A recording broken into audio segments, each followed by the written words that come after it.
O salão do hotel mais luxuoso da cidade estava preparado para uma noite que prometia ser inesquecível.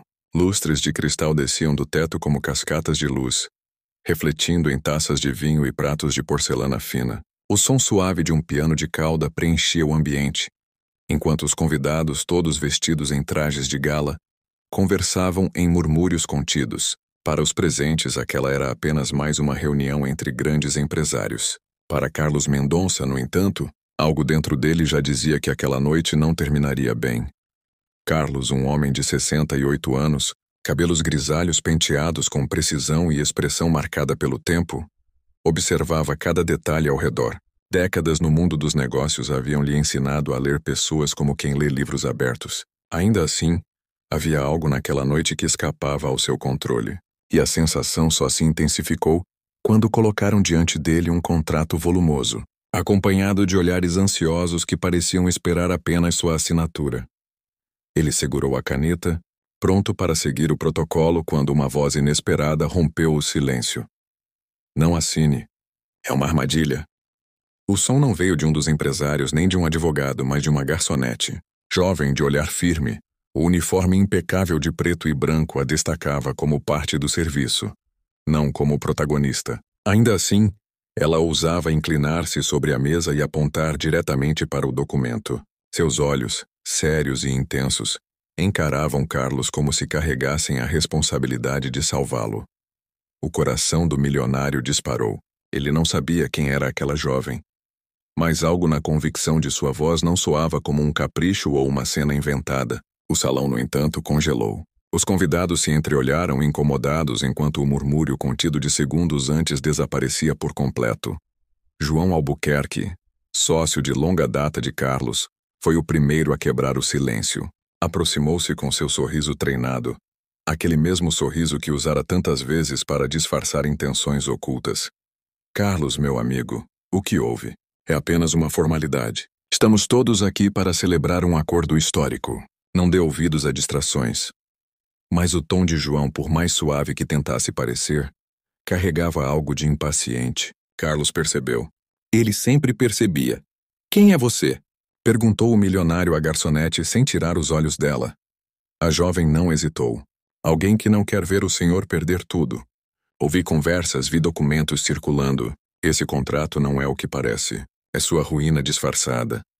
As palavras dela ecoaram no salão como trovões abafados. Carlos respirou fundo, sentindo o peso da lembrança de sua falecida esposa. Vítima indireta de um contrato maldito que, anos atrás, arrastara sua família para chantagens e ameaças. Ele havia prometido a si mesmo nunca mais ser enganado. Ainda assim, ali estava, outra vez à beira do mesmo precipício.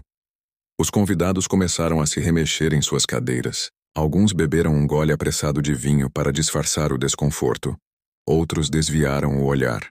Nenhum deles parecia surpreso o bastante para ser inocente. Carlos manteve a caneta suspensa no ar, mas não assinou. Seu olhar percorreu o documento rapidamente. Havia páginas demais, cláusulas demais, lacunas escondidas entre palavras técnicas. Não era um contrato de parceria, era uma armadilha elaborada. João tentou retomar o controle. Carlos, pense bem. Não podemos transformar uma noite de celebração em um espetáculo ridículo. O que essa funcionária sabe sobre negócios? Nada. Apenas cumpre ordens e agora decidiu se meter no que não lhe diz respeito. Mas as palavras do sócio soaram forçadas. Carlos conhecia João há mais de 30 anos. Sabia de cada um de seus truques. E justamente por conhecer tão bem, percebia o nervosismo escondido em cada sílaba. A garçonete, firme em sua postura, não recuou. Aproximou-se um pouco mais e sussurrou para que apenas Carlos ouvisse. Eles querem mais do que seu dinheiro. Querem seu nome, sua história, sua vida inteira. Se assinar, nunca mais será o mesmo homem. Um arrepio percorreu o corpo do milionário. Pela primeira vez em muito tempo, não se tratava apenas de negócios. Havia algo de pessoal, de profundo naquela ameaça.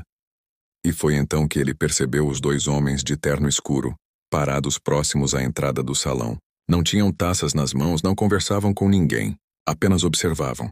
A expressão dura e a postura rígida não deixavam dúvidas. Estavam ali para garantir que tudo saísse conforme o planejado. Carlos engoliu seco. O ambiente elegante, com flores frescas e música suave, de repente parecia uma gaiola dourada. Ele colocou a caneta sobre a mesa e empurrou o contrato para longe de si. O gesto simples foi suficiente para incendiar o salão. Cochichos se espalharam, olhares se cruzaram, e o sorriso de João finalmente se desfez. Se querem que eu assine, disse Carlos em voz firme, vão ter que me convencer diante de todos, porque até onde sei esse contrato fede a traição. O murmúrio se transformou em um burburinho quase incontrolável. Alguns convidados se levantaram, outros baixaram a cabeça envergonhados. A máscara de cordialidade havia caído. A garçonete recuou, mas não sem antes lançar a Carlos um olhar que dizia mais do que qualquer palavra. A noite ainda não acabou. Carlos sabia que estava em perigo. Sua fortuna, sua reputação, até sua vida talvez estivessem na mira daqueles homens, mas também sabia que não podia recuar. Aquele contrato não era apenas sobre negócios. Era um ataque direto à sua existência, às memórias que ele ainda carregava da mulher que perdera, ao legado que construíra com tanto sacrifício. Enquanto encarava os rostos tensos ao redor, percebeu que não estava apenas diante de adversários comerciais. Estava diante de uma conspiração cuidadosamente arquitetada. E o pior, não fazia ideia de até onde ela se estendia, nem de quem realmente poderia confiar. Naquele instante, uma coisa ficou clara. A noite acabara de se transformar em um campo de batalha invisível, e cada palavra, cada gesto, poderia significar sua salvação ou sua queda definitiva. O salão continuava mergulhado em silêncio tenso após a recusa de Carlos. O contrato permanecia intocado sobre a toalha branca, como uma serpente adormecida, pronto para envenenar quem ousasse tocá-lo. Os convidados, outrora sorridentes, agora se dividiam entre os que cochichavam apavorados e os que desviavam o olhar, fingindo neutralidade. A música do piano cessara. Só restava o som do coração de Carlos que batia com força dentro do peito. João Albuquerque respirou fundo tentando recuperar o controle. Aproximou-se mais uma vez apoiando as mãos na mesa e deixou escapar um tom que misturava arrogância e ameaça. Carlos, não complique as coisas. Todos aqui vieram em confiança. Sua hesitação coloca em risco mais do que um simples contrato. Não é só sobre você. É sobre todos nós. Carlos o encarou com firmeza. É engraçado ouvir você falar de confiança, João. Você que sempre escondeu veneno atrás de palavras doces. Eu conheço o cheiro da traição. Já perdi tudo uma vez por acreditar demais. Não vou repetir o erro. O olhar do milionário percorreu os rostos à mesa. Alguns estavam pálidos. Outros carregavam expressões de pura irritação. Não havia inocentes. Cada um deles tinha algo a ganhar com sua queda. De repente, a garçonete que o havia alertado aproximou-se discretamente mais uma vez. Suas mãos tremiam levemente, mas sua voz manteve-se firme ao sussurrar. Eles não vão parar, senhor. A recusa só os deixa mais desesperados. Precisa sair daqui antes que seja tarde. Carlos a observou em silêncio. A jovem não devia ter mais de 25 anos, mas havia em seus olhos uma coragem que poucos homens de negócios possuíam. Qual é o seu nome? Perguntou. Isabela. Por que está me ajudando, Isabela? Ela hesitou por um instante, como se carregasse um segredo grande demais. Mas antes que pudesse responder, João bateu palmas, chamando a atenção de todos. Senhoras e senhores, este contratempo será resolvido. Tenham certeza de que não deixaremos que pequenas distrações comprometam um futuro brilhante. Um brinde ao sucesso que está por vir. As taças ergueram-se, mas a vibração no ar não era de celebração. Era de tensão, como se todos esperassem apenas o momento certo para agir. Carlos aproveitou a distração para se levantar lentamente. Seu corpo ainda transmitia imponência apesar da idade. Endireitou o paletó e olhou diretamente para os dois homens de terno escuro que permaneciam na entrada. Vejo que trouxeram segurança extra. Temem que eu fuja ou que descubra demais? Os homens não responderam, mas o silêncio deles dizia tudo. Eram sombras contratadas para garantir que nada saísse dos trilhos. Isabela discretamente segurou o braço do milionário e murmurou. Atrás da cozinha há uma saída de serviço. Se for rápido, pode escapar antes que percebam. Mas precisa confiar em mim. Carlos, pela primeira vez em anos, percebeu que não tinha outra escolha. Confiar em alguém sempre fora um risco. mas permanecer ali era uma sentença de morte. Enquanto os convidados brindavam, ele e Isabela caminharam em direção ao corredor lateral. A cada passo, o milionário sentia os olhares o seguirem. Sua ausência não passaria despercebida por muito tempo. Por que arrisca tanto por mim? Perguntou já fora da vista dos demais. Isabela respirou fundo. Meu pai perdeu tudo por causa de João e desses homens. Era dono de uma pequena empresa. Enganado por cláusulas que ninguém percebeu até ser tarde demais. Ele morreu sem nada e minha mãe adoeceu. Eu aceitei este trabalho para poder ficar perto, para vigiar, para tentar evitar que mais alguém fosse destruído. As palavras dela atingiram Carlos como um soco. Pela primeira vez, enxergava naquela jovem não apenas uma funcionária corajosa, mas alguém que carregava as marcas da mesma guerra invisível que ele enfrentava. Então está em busca de justiça. Estou em busca de verdade. E talvez de vingança também. Antes que pudessem chegar à saída, ouviram passos pesados atrás de si. Os dois homens de terno se aproximavam com pressa. Rápido, murmurou Isabela.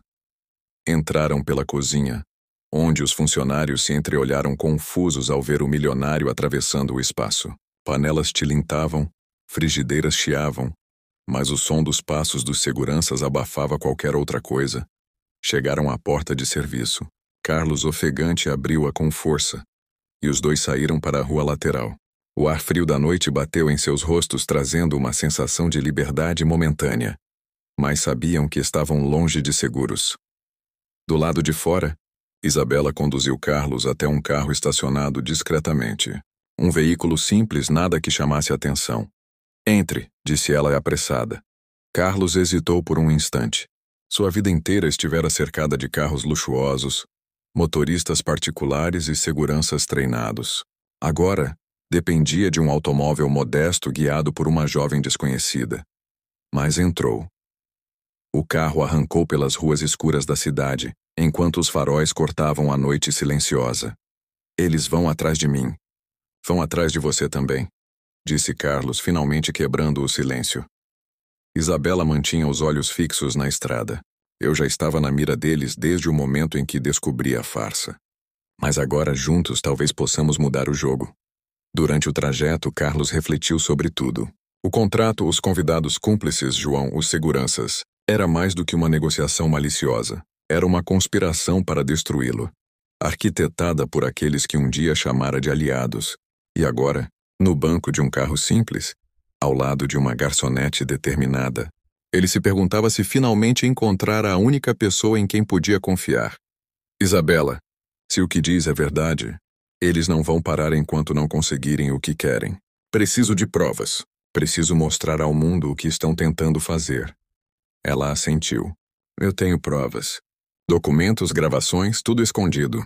Mas é perigoso. Se souberem que guardei isso, estou morta. Carlos sentiu um frio na espinha. A cada palavra dela, a conspiração se revelava maior do que imaginara. Chegaram a um pequeno apartamento nos arredores da cidade. Simples, mas organizado. Ali, Isabela mostrou uma caixa guardada sob o assoalho de madeira. Dentro havia papéis, pendrives e fotografias. Tudo o que consegui reunir. Conversas gravadas, cópias de contratos, provas de subornos. Eles não querem só sua fortuna.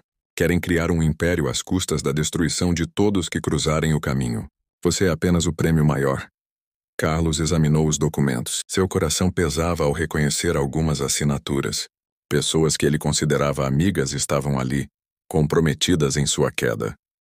Então é isso. Querem apagar meu nome para substituir pelo deles. E não hesitaram em usar qualquer arma, até a mais suja. Isabela o olhou com firmeza. Agora depende de nós.